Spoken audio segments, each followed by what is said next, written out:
아멘. 오늘은 총회 제정 북한 선교 주일입니다. 말씀은 성만찬에 관해 전하지만 나라와 민족을 위해 기도하시는 6월 보내시기를 주님의 이름으로 부탁을 드립니다. 오늘 우리가 함께 읽은 본문이 들어있는 요한복음 13장에서 17장까지 이르는 내용에는 예수님께서 잡히시던 날 저녁에 제자들과 함께 마지막 식사를 나누시는 장면이 기록되어 있는 장면입니다. 기록되어 있는 부분입니다. 그런데 이 부분을 기록한 요한은 공관복음서와는 달리 성만찬에 관해서는 자세하게 기록하지 않고 그 대신 예수님께서 제자들의 발을 씻어주신 세족시, 또 십자가의 길에 대해서 설명해 주신 고별설교, 또 제자들과의 문답의 내용, 그리고 제자들을 위한 중보기도의 긴 내용들을 자세하게 기록하여 남기고 있습니다. 요한이 예수님의 희생을 기념하는 성만찬을 소홀하게 여겨서 기록한 것을 생략한 것이 아니라 다른 방식으로 예수님의 희생의 의미를 강조하느라 그렇게 기록한 것이라고 볼 수 있습니다. 공관복음에서는 성만찬의 기록이 담겨 있기 때문에 예수님께서 제자들과 나누신 이 마지막 식사가 거룩한 분위기에서 진행된 것처럼 읽힙니다. 그런데 요한복음에서는 일단 성만찬 기록이 자세히 들어있지도 않으려니와 전체적으로 봤을 때 13장에서 11장에 이르는 이 마지막 식사 장면은 이중적인 분위기로 읽혀집니다.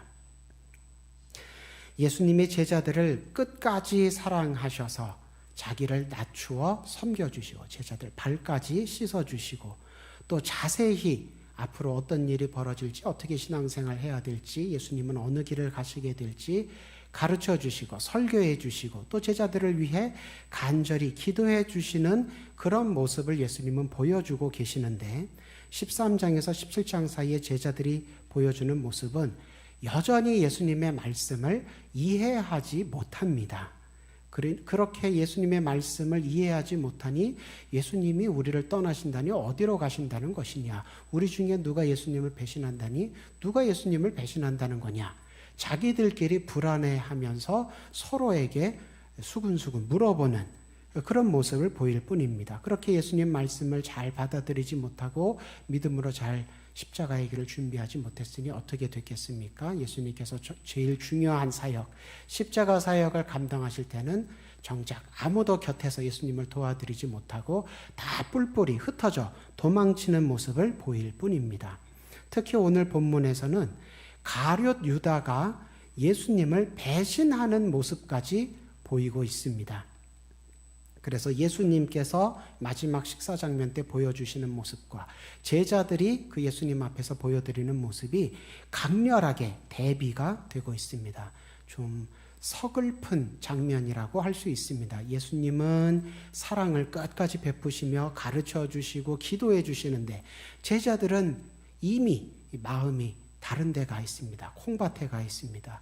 예수님의 나라가 이제 곧 임하시면 나는 메시아의 나라에서 좌편에 앉으리라 우편에 앉으리라 그런 생각들을 서로 가지고 있다는 것입니다. 그러니까 일종의 엇갈린 짝사랑의 장면입니다. 예수님은 제자들을 사랑하시는데 제자들은 예수님께 별로 크게 집중하지 않고 신경을 쓰지 않고 있기 때문입니다. 자기를 뒤따르는 제자들의 앞길이 결코 꽃길이 아니라 가시밭길임을 잘 알고 계셨기 때문에 예수님은 제자들을 사랑하시는 마음으로 격려하시고 응원하시는 마음으로 발을 씻어 주신 후에 여러 가지 말씀으로 제자들을 이제 다독이시는데 오늘 본문보다 그 앞에 18절 말씀 보면 그때 너희 중 하나가 내게 발꿈치를 들 것이다. 미리 배신에 대한 예고를 한번 하십니다. 발꿈치를 든다는 표현은 우리식으로 바꿔서 표현하자면 등을 돌린다라는 뜻입니다. 누군가가 나에게 등을 돌리고 떠나가면 어떻게 됩니까? 우리가 볼 때는 등을 보이고 떠나가는 것이지만 이 히브리 사람들은 등을 돌리고 떠나가는 그 사람의 발걸음은 보면 발꿈치가 보이지요. 그래서 누가 어떤 사람에게 발꿈치를 든다. 이 표현은 누가 어떤 사람에게 등을 돌리고 배신하고 떠난다, 이런 뜻입니다.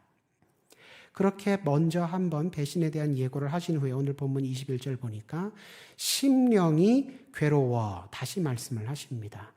우리말로 심령이라고 번역된 헬라어 단어 포니오마는 다른 곳에서는 성령이라고도 번역이 됐기 때문에 심령이 괴로워서 말씀하신 것은 영적으로 괴로워하시며 말씀하셨다, 이렇게 풀이할 수도 있습니다. 뭐라고 말씀하십니까? 너희 중 하나가 나를 팔리라.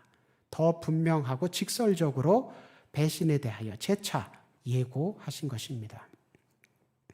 지금 예수님은 제자들과 함께 유월절 식사를, 명절의 식사를 나누고 계시는 중입니다.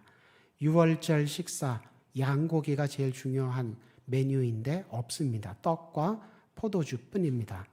그렇게 가난하게 식사를 할지언정 그래도 명절 식사니까 즐거워하면서 즐겁게 나눠야 하는 식사인데 그 식사 자리에 어울리지 않게 명절 분위기를 오히려 깨뜨리는 배신에 대한 말씀을 하시니까 제자들이 어리둥절해 합니다. 누가 배신자인지 궁금해하며 예수님은 가장 가까이 앉아있는 예수님께서 사랑하시는 제자, 애제자에게 시몬 베드로가 물어보라 시키기도 합니다. 예수님은 내가 떡 한 조각을 주는 사람이 바로 그 배신자다, 밝히 설명해 주시고 그 한 떡 조각을 가룟 유다에게 주십니다. 그런데 방금 전까지 예수님께 그렇게 설명을 다 들었는데도 불구하고 이번에는 예수님께서 눈에 보이게 아주 콕 집어서 떡 조각을 가룟 유다에게 주셨는데도 불구하고 그 자리에 있는 제자들 가운데 식탁에 둘러앉아서 다 보고 먹고 마시고 함께 먹고 마시고 있던 사람들 가운데 아무도 가룟 유다가 배신자임을 알아차리지 못합니다. 왜 그렇습니까? 아무도 예수님의 설명을 고지 듣지 않았기 때문입니다. 지금까지 예수님께서 여러 가지 말씀하시며 가르치신 것, 또 지금 이 자리에서 눈에 분명하게 한 사람을 콕 집어서 떡을 주시며 말씀하신, 대답해 주신 것에도 불구하고 여전히 예수님의 말씀을 잘 이해하지 못하고 받아들이지 못하고 마음에 딴 생각으로 다 가득 차 있으니까 예수님 말씀을 잘 못 받아들이는 모습을 또 보이고 있는 것입니다. 그리고 오늘 본문 중에 가장 난해한 구절이 이어집니다. 27절입니다. 예수님께 떡 조각을 받은 후에 유다에게 사탄이 들어갔답니다. 그러자 예수님께서 유다에게 내가 현재 하고 있는 일을 빨리 하라고 재촉하셨답니다. 예수님께서 2번이나 배신을 예고하시고 배신자가 누구인지 명시적으로 눈에 보이게 콕 집어서 떡 조각까지 주시며 지목하셨다는 것은 예수님께서 이미 누가 배신자이고 그가 앞으로 무슨 일을 할 것인지 다 알고 계시다는 뜻입니다. 그런데 예수님께서는 다 아시면서도 유다를 향해 네가 어떻게 나한테 이럴 수가 있느냐, 네가 어떻게 배신할 마음을 품었단 말이냐, 역정을 내시지 않았습니다. 또 애제자나 수제자, 베드로 같은 사람들을 통하여서 유다가 나를 배신하려 하니 군인들이 나를 잡으러 오면 이러이러하게 피하자, 숨자, 그런 어떤 대책을 세우시지도 않으셨습니다.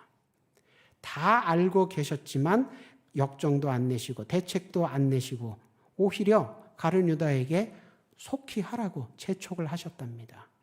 무슨 뜻으로 이렇게 말씀하신 걸까요? 그리고 떡 조각은 예수님께 받았는데 왜 유다에게 들어가기는 사탄이 들어갔을까요? 이건 어찌된 영문일까요? 27절 말씀이 참 어렵습니다.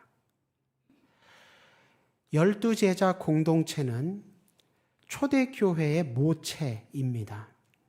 예수님을 직접 모시고 신앙생활, 교회생활을 했으니 얼마나 은혜와 진리가 그 공동체 안에 충만했을까 싶습니다. 그런데 오늘 본문을 보니까 그렇지도 않습니다. 예수님께서 말씀을 계속 들려주시는데도 이해를 못하고 잘 받아들이지 못하고 예수님이 눈앞에 보이는데도 마음속에서는 다른 생각으로 가득 차 있을 뿐입니다. 예수님께서 가장 중요한 사역, 가장 본질적인 사역, 십자가 사역을 앞두고 계실 때 제자들은 가장 허망하고 허탄한 실수를 저지릅니다. 그래서 사도 요한이 이 부분을 기록할 때 굉장히 서글프게 여겼던 것 같습니다. 예수님께서는 십자가의 길을 준비하시면서 십자가에 대해서 설명해 주시고 제자들 위해 기도해 주시고 그 고난의 파도와 바람에 쓰러지지 아니하도록 잘 다독이시려고 하는데 제자들은 다른 생각 가지고 다른 마음을 품고 예수님 말씀을 그 마음에 다른 것이 가득 차 있으니까 잘 알아듣지 못하고 받아들이지 못하고 심지어 배신하려는 마음까지 품고 있었으니 실수 중에 가장 최악의 실수입니다. 예수님 혼자 십자가의 길로 나아가시고 제자들은 제자들끼리 다 따로 딴 방향으로 나아가고 있는 것입니다. 목자와 양이 따로따로 나아가고 있으니 얼마나 서글픈 장면입니까? 외로운 예수님, 고단하신 예수님. 그래서 요한은 그날 저녁을 가장 우리가 그때 정말 그랬어서는 안 됐는데 아련하게 기억하며 이 장면을 기록한 것 같습니다. 예수님께서 배신에 대하여, 배신자에 대하여 거듭 예고하셨다는 것은 그 배신자에게 회개할 기회를 거듭 주셨다는 뜻입니다. 내가 다 알고 있다.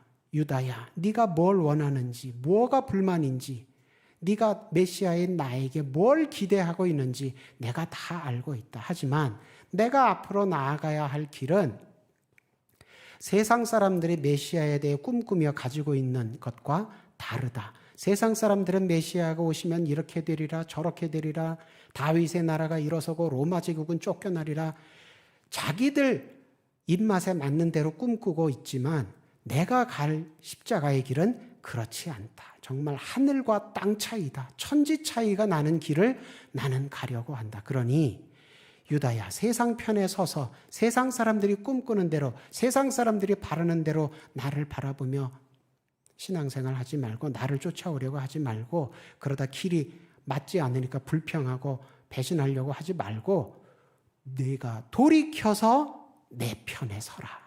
그래서 나와 같은 길을 준비하며 나와 같은 길로 십자가의 길로 하나님 나라에 이르는 길로 좁은 길이라도 나아가자. 그런 말씀을 그런 마음을 가룟 유다에게 들려주시고 보여주신 것이었습니다. 그러시면서 무엇을 주셨습니까? 떡 한 조각을 주셨습니다. 바람 앞에 촛불처럼 지금 유다는 유혹 앞에, 교만 앞에 그 믿음이 흔들리고 있습니다. 믿음이 흔들리면 무엇까지 흔들리게 됩니까? 구원까지 흔들리게 됩니다. 그렇게 흔들리는 사람에게 가장 필요한 것이 무엇입니까? 바로 말씀의 떡입니다. 생명의 떡입니다. 그래서 예수님께서 말씀으로도 가르쳐 주시고 행동으로도 보여주시면서 돌이켜서 이 떡을 받고 예수님의 몸을 상징하는 이 떡을 받고 힘을 내어 나를 따라오라고 부르신 것입니다. 내가 하고 있는 일을 속히 하라는 말씀도 배신자의 관점에서 보면 내가 배신을 하려고 하는데 속히 하라고 하시니까 배신을 재촉하시나 보다. 빨리 하라고 허락하시나 보다. 그렇게 받아들일 수 있지만 요한복음에는 이렇게 이중적으로 읽힐 수 있는 표현들이 참 많습니다. 그런데 이 속히 하라는 표현도 배신자의 관점이 아니라 예수님의 관점에서 예수님의 마음에서 보면 어떤 뜻이 됩니까? 가룟 유다는 아직 배신할 마음은 있을지언정 배신을 행하지는 않았습니다. 지금 현재 가룟 유다는 누구와 함께 있습니까? 제자들과 예수님과 한 식탁에 둘러앉아 있습니다. 지금 현재 유다는 아직 배신자가 아니고 아직 제자입니다. 그 제자, 아직 제자여 있는 유다에게 예수님께서 내가 하고 있는 일, 네가 앞으로 하고 싶어 할 일이 아니고 배신 아니고 지금 내가 맡아서 하고 있는 일, 제자의 직분을 속히 하라. 머뭇머뭇하지 말고 갈팡질팡하지 말고 제자의 직분을 수행하라. 그런 뜻으로 하신 말씀입니다. 하지만 유다는 예수님의 말씀을 받아들이지 않습니다. 예수님께서 마지막으로 건네신 손을 뿌리칩니다. 우리 마음에 하나님의 자리, 믿음의 자리가 비어 있으면 그 빈자리는 결코 비어 있는 채로 계속 남아있지 않습니다. 다른 무언가가 그 자리를 반드시 대신 채우게 됩니다. 하나님의 자리, 우리 마음 가운데 가장 좋은 자리지요. 그 가장 좋은 자리가 비어 있는데 그것이 남아있을 리가 없지요. 비어 있으면 다른 것이 찾아와서 메꾸게 되는데 유다의 경우 가장 불행하게도 사탄이 들어와 차지하고 맙니다. 이것은 마치 예수님께서 마태복음에서 비유로 가르치셨던 것과 같은 상황입니다. 씨앗을 농부가 뿌렸는데 어떤 씨앗은 길가에 떨어졌답니다. 요즘 말로 하면 아스팔트 바닥에 떨어졌습니다. 아스팔트 바닥은 그 마음이 굳어서 말씀을 받아들이지 않는 사람입니다. 말씀을 받아들일 자리가 없다고 거절하는 사람입니다. 그랬더니 그 말씀의 씨앗이 계속 남아 있었습니까? 아닙니다. 새들이 와서 먹어버렸다. 그대로 남아있지 않습니다. 예수님께서 다른 비유로 더 자세하게 또 이렇게 더 이 상황에 맞게 더 가르쳐 주신 비유가 있습니다. 어떤 사람에게서 더러운 귀신이 쫓겨나갔는데 그 귀신이 자기가 깃들을 다른 곳을 찾아다니다가 못 찾았습니다. 그래서 예전에 자기가 깃들어 살던 사람에게 다시 돌아와 보니 그 집이 비어 있고 청소되어 있고 수리되어 있는지라. 이에 그가 자기보다 더 악한 귀신 7을 데려다가 들어가니 그 사람의 나중 형편이 이전보다 더 심하여졌다. 지금 가룟 유다의 상황이 정말 그와 같습니다. 세상에 젖어서 세상의 흐름대로 휩쓸려 살다가 예수님 만나서 제자까지 되었습니다. 그런데 예수님 말씀 받아들이지 않고 예수님 마음에 공감하지 아니하고 자기 마음에 선한 대로 자기 소견에 옳은 대로 예수님 잘하신다 잘못하신다 판단하다가 그 실망이 그 불평불만이 더 커지다 보니 배신까지 하게 됐습니다. 그랬더니 누가 들어왔습니까? 사탄이 들어온 것입니다. 그러니까 은혜를 받았어도 순종함이 뒤따르지 않으면 그 인생은 악화될 뿐이다. 그런 것입니다. 그래도 요한은 이 가룟 유다에게 끝까지 희망의 한 조각이, 희망의 빛 한 줄기가 남아 있었다고 기록을 합니다. 30절 보니까 유다가 이제 바깥으로 나가는데 때는 밤이었다. 그렇게 기록하고 있습니다. 그러니까 저녁에 식사가 시작됐는데 시간이 지나서 밤이 되었답니다. 요한복음에는 이렇게 상징적인 표현들이 참 많이 나오지요. 밤에 나갔다. 가룟 유다가 어둠 속으로 들어갔다는 뜻입니다. 그런데 무엇을 가지고 갔답니까? 예수님께서 아까 주셨던 떡 한 조각. 요한은 그 장면을 보고 끝까지 예수님의 마음을 알아차리고 기록한 것입니다. 아, 예수님께서 끝까지 가룟 유다가 돌아오기를 바라시는구나. 그래서 유다는 지금 어둠 속으로 배신하러 가는 중에도 예수님 아까 주셨던 떡 한 조각 가지고 나가는 것을 보고 요한이 유다에게 그때까지만 해도 마지막 희망의 한 조각이 있었는데 이렇게 기록을 남긴 것입니다. 하지만 예수님의 바람과 달리 유다는 끝내 돌아오지 않았습니다. 요한이 기록한 예수님의 마지막 유월절 식사 첫 번째 성만찬은 이렇게 암울하게 끝나는 듯 보입니다. 그러나 31절에서 반전이 일어납니다. 배신자가 배신하기로 결심을 하고 실행에 옮기자 예수님은 자기가 영광스러워졌다고, 그리고 아버지께서도 자기로 말미암아 아들로 말미암아 영광스러워지셨다고 선언을 하십니다. 제자들은 여전히 예수님의 말씀을 이해하지 못하고 예수님의 마음에 공감하지도 못하고 심지어 그 중에 하나는 배신도 하는 미성숙 그 자체인데, 배신하는 정말 예수님께 보여서는 안 되는 모습까지 보이는 정말 약하고 부족한 모습을 보이고 있을 뿐인데 예수님은 왜 그 상황에 영광스러워지셨다는 걸까요? 뭐가 영광스러워지셨다는 걸까요? 예수님은 아버지께서 사랑하시는 사람들을 대신하여 죽고 그럼으로써 그들을 살려내시려고 오셨습니다. 그런데 정작 그렇게 예수님께 하나님께 사랑받는 사람들은 그 사실을 모릅니다. 심지어 예수님 가장 가까이 함께 있던 제자들도 모릅니다. 심지어 그 중에 하나는 예수님을 배신까지 했습니다. 그럼에도 불구하고 나는 죽더라도 저들을 살리리라. 예수님의 결심은 변함이 없습니다. 자기는 죽어도 우리는 살리시는 것. 이것이 예수님께서 생각하시는 승리입니다. 세상의 가치관과는 정반대지요. 세상에서 뭐라고 가르칩니까? 네가 다른 사람 아무리 많이 다 살린다 해도 네가 죽으면 소용없다. 차라리 다른 사람 다 죽게 내버려 두더라도 너는 살아야 한다. 너는 이익을 챙겨야 한다. 너는 네 앞가림, 네 코를, 네 코가 석자니 네 발등에 불이 떨어지지 않게 네 몸은 네 앞길을 네가 챙겨야 한다. 세상은 그렇게 가르칩니다. 그런데 예수님은 정반대로 생각하셨습니다. 아버지께서 사랑하시는 사람을 한 명도 잃지 않으리라. 내가 죽는 한이 있어도. 그래서 실제로 예수님은 십자가에 달려 죽기까지 하셨지요. 그러나 예수님은 자기가 죽더라도 그것을 패배라고 생각하지 않으셨습니다. 승리라고 생각하셨습니다. 왜냐하면 아버지께서 사랑하시는 사람들을 다 살려내셨기 때문에. 그래서 영광스러우시다는 겁니다. 아들로 인하여 순종하고 희생하는 아들로 인하여 아버지의 뜻이 이루어졌기 때문에 아버지께도 이것이 승리가 되고 영광이 된다. 그렇게 말씀하신 것입니다. 성만찬은 예수님의 마지막 식사를 단순히 모방하면서 그때 예수님이 참 우리와 가까이 계셨지. 참 예수님 우리와 그때 따뜻하게 친절하게 우리의 발도 씻겨주시면서 떡도 먹여주셨지. 그렇게 예수님의 식사를 단순히 모방하며 감상적으로 추억에 젖는 시간이 아닙니다.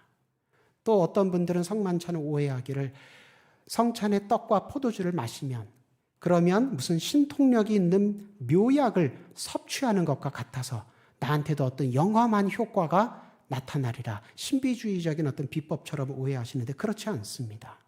성만찬은 어떤 것입니까? 우리가 예수님에 대하여 잘 알지 못하고 무지하고 예수님께 대하여 관심이 없고 무심하고 예수님께 대하여 무도하게 불신과 배신의 죄까지 지었음에도 불구하고 예수님은 우리 대신 죽으러 가시는 그 십자가의 길을 결코 멈추지도 않으시고 물러서지도 않으시고 끝까지 우리를 사랑하사 마침내 구원을 성취해 주셨다는 그런 은혜로운 행동을 우리에게 하셨다는 것을 우리가 기억하고 우리도 행동으로 신앙 고백하는 것입니다. 예수님께서 마지막으로 식사하시면서 자기의 몸과 찢어질 몸과 자기가 흘릴 피를 상징하는 떡과 잔을 우리에게 주셨던 것을 우리도 따라 행하면서 그래, 예수님께서 나를 위해 자기의 몸과 피를 찢고 흘리시며 내 대신 죽으셨지. 그 예수님의 은혜를 기억하고 나도 이 떡과 잔을 받으면 예수님처럼 나도 내 몸도 내 피도 예수님을 닮아가기를 결단하면서 믿음으로 행동으로 신앙 고백을 하는 것이 성만찬인 것입니다. 예수님께서 과거에 우리에게 베풀어 주셨던 은혜를 기억하고 따라하는 것이기 때문에 성만찬의 이런 측면은 시제가 완료형이라고 할 수 있습니다. 성만찬에는 미래형 신앙 고백도 담겨 있습니다. 예수님께서 우리에게 뭐라고 약속을 또 해주셨습니까? 마지막 날에 내가 다시 너희들과 한 식탁에 둘러앉아서 먹고 마시리라. 너희를 하나님 나라 내 식탁에 나와 함께 먹고 마시는 자들로 다 초대하리라. 그래서 최후 승리와 하나님 나라 영광을 나와 함께 누리게 해주리라. 그런 은혜로운 약속을 주셨습니다.